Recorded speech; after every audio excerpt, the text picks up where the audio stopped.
Kota Banda Aceh menjadi daerah dengan kasus HIV/AIDS tertinggi di Aceh.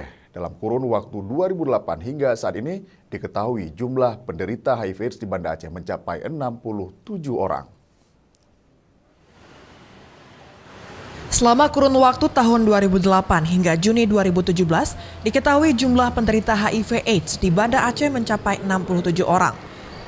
Jumlah tersebut menjadikan Banda Aceh sebagai daerah tertinggi kasus HIV/AIDS dibandingkan kabupaten kota lainnya di Aceh.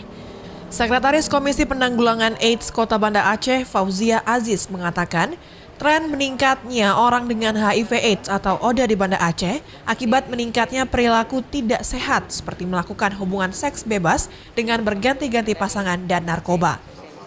Kalau di Banda Aceh dari 2008 sampai 2017 itu per Agustus kemarin 67 kasus sudah. Udah positif, mungkin bisa dibagikan 42 HIV, 25 AIDS. Fauzia menambahkan untuk menangani HIV/AIDS, pihaknya saat ini lebih mengutamakan upaya pencegahan dengan melakukan sosialisasi ke berbagai pihak, khususnya kepada kelompok yang rentan tertular virus HIV/AIDS. Dari Banda Aceh, Al-Hadi Habibi, Fahmi Reza, Metro TV.